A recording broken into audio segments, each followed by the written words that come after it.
This is the Biz Call. Question 1, what's your name? Jake Wilson. What's the name of your business?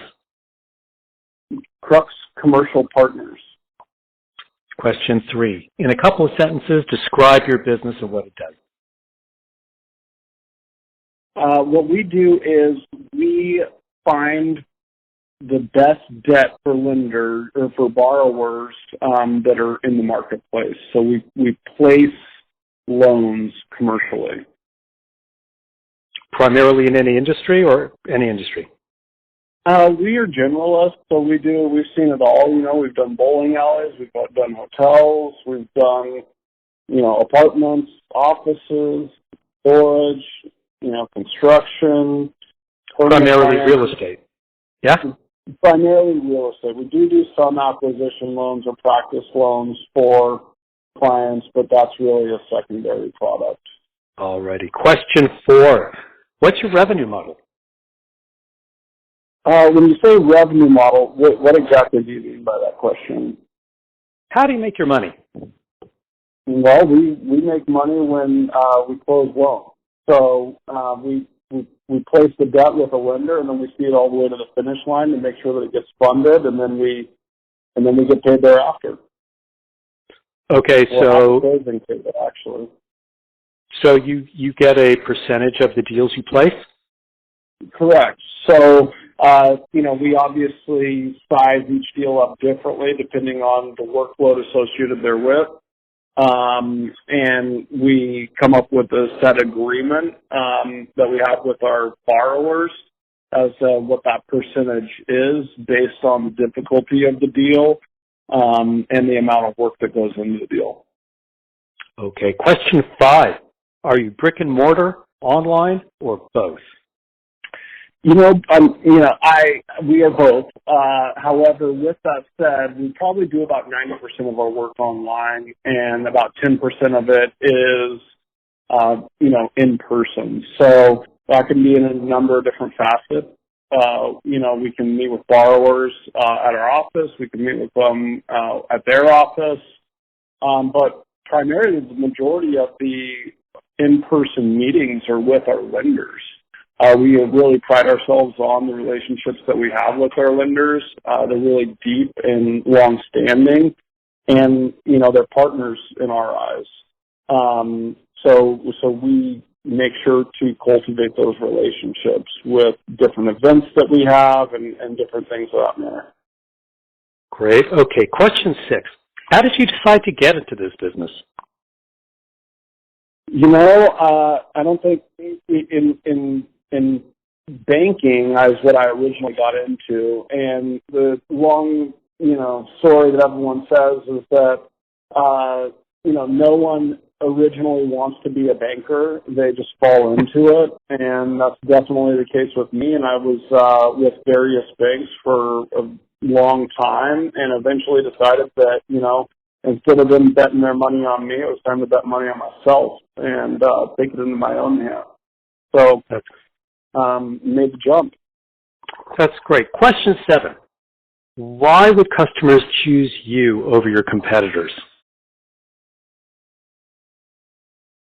That's a really good question. So the reason people would choose us over our competitors is our understanding of how credit works, our understanding of how underwriting works, and our relationships that we have. There isn't really a situation that I can think of where we don't have the best deal in hand for our borrowers. And that can come in the form of just knowing directly what lender is going to be best priced for that deal, or it could be, that we get a favor behind the scenes that no one really ever sees because of our deep-rooted relationships with our lenders. And also, I would say our ability to structure deals in creative manners that other people don't, think of. So there's a lot that goes into it, but it's a culmination of different things. That's a reason why people want to do business with us. I love the creativity part of it, of structuring, and I totally dig the idea of being able to get a favor because that's the personal relationship that comes with years of experience, right? Yep, and not only that, but it really comes down to ability to execute. You know, our borrowers will have a lot of money on the line with making sure that a loan gets done when it's an acquisition specifically, or maybe they're cashing out a building to go and acquire another business or another building. And there's a lot of money that is non-refundable, and they trust that we're going to execute, and we take that responsibility personally. And there's not going to be any question as to how hard we're going to push to ensure that their money's in good hands and that the deal gets done. Question 8. What's the exit strategy or long-term goal you have?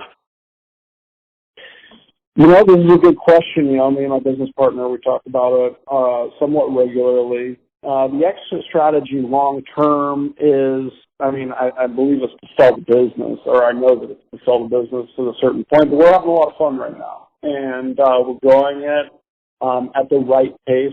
I've always tried to push growth historically with any other businesses that I've been a part of. And right now with our business, it's growing organically and everything's happening correctly and everything's going great. And we expect to not try to create opportunities, but for opportunities to come because of our successes and for us to exit when appropriately and when we feel, you know, we're at that point. I don't see it happening real soon, but you never know. Okay, so you kind of answered a little bit, but question 9, what are you doing to increase your business?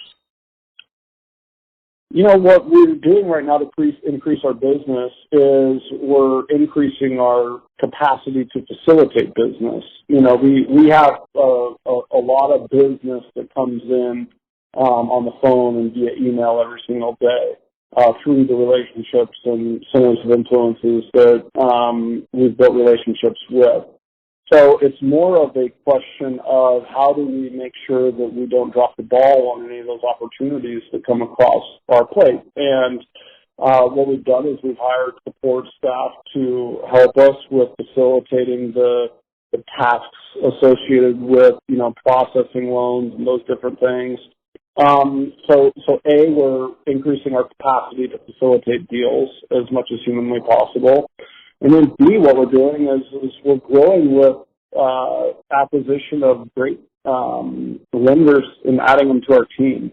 So we just added on another guy in Portland that he's one of the top guys in the whole city, and we're super proud of it. And he's already hitting the ground running. So, you know, very pinpointed growth by adding specific talent is the other approach that we're taking.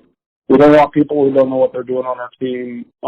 That's just it's a recipe for us to not look as good as we should look, as well as for our customers to start to distrust our ability to perform. And with this business being what it is, it's very much about trust, execution, and having the best staff in place possible. Okay, so question 10, assuming you do marketing, how do you measure any marketing successes?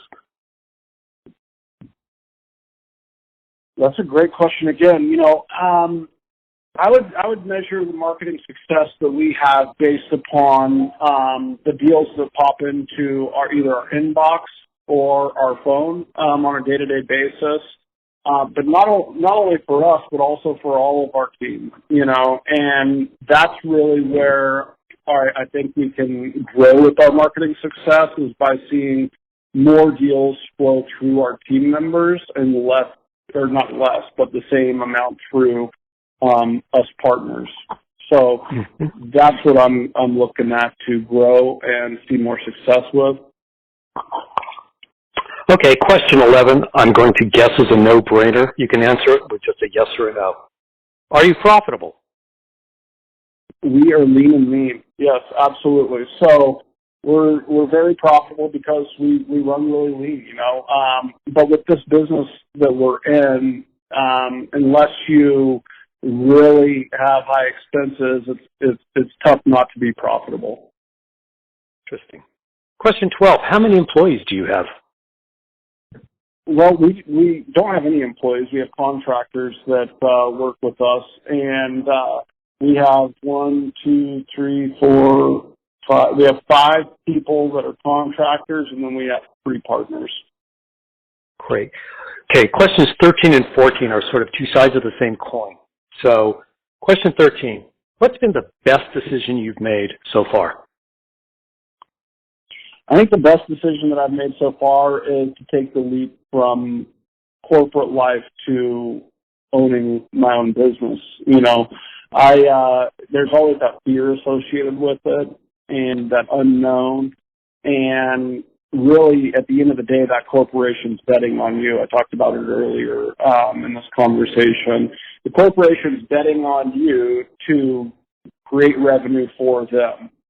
So instead of you creating that revenue for them, you're betting on yourself to create revenue for yourself. So instead of padding their pockets, you're padding your own pockets. That's the best decision I've ever made from a business perspective. Okay, then question 14. What's the worst decision you've ever made so far? Yeah, so far is probably the accurate question, part of the question. Worst decision I've ever made, you know, I always look at the silver linings, so it's really hard to say that, you know, there's one specific decision that was made that was the worst decision. But with that said, there's a lot of lessons that I've learned. And one of those lessons is trusting the right people, you know, and doing your appropriate amount of due diligence into every nook and cranny associated with every venture that you do and or opportunity that comes across your desk. You know, you're always going to make mistakes. You just hope that you get the majority of them right and that you don't mess up the big ones. And that's really what it comes down to. So just to kind of touch on that a little bit more, would you say that the potential for, especially in your business, for making a bad decision is rushing into a deal and not having done enough due diligence? You know, I wouldn't say that. I mean, there's always going to be, are we talking about from a client perspective or from my own perspective of rushing into a deal? Because those are two different things. I see borrowers who rush into deals all the time, and I've seen my fair share of decisions that were, you know, ended in results that were less than satisfactory. One of the cool things about what we do is we get to pull back the layers of each business type that's out there, and we get to analyze them. You know, we get to see what works and what doesn't work. And there's a lot of lessons via just analysis that we do that we can glean from our borrowers.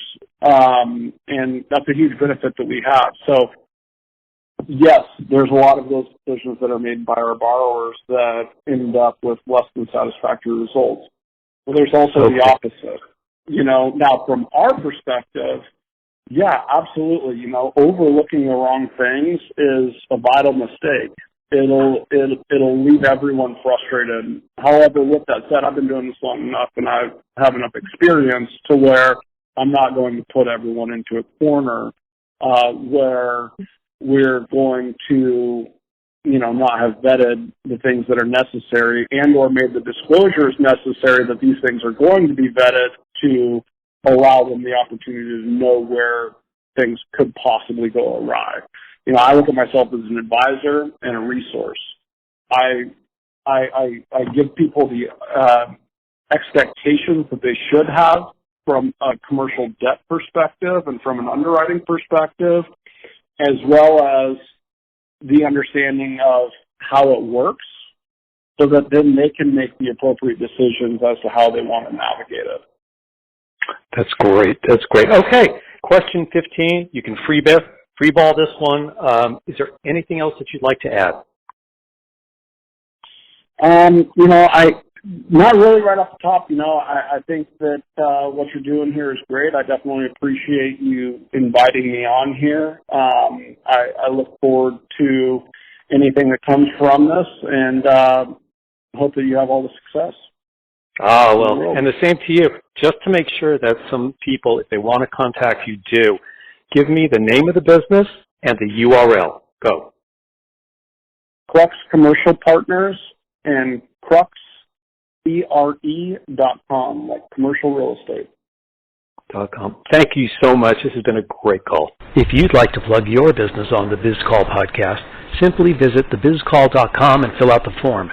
If you become a guest, you'll receive a free lifetime membership to the BizCall discussion and networking list. If you're too shy, you can still join the BizCall list at thebizcall.com.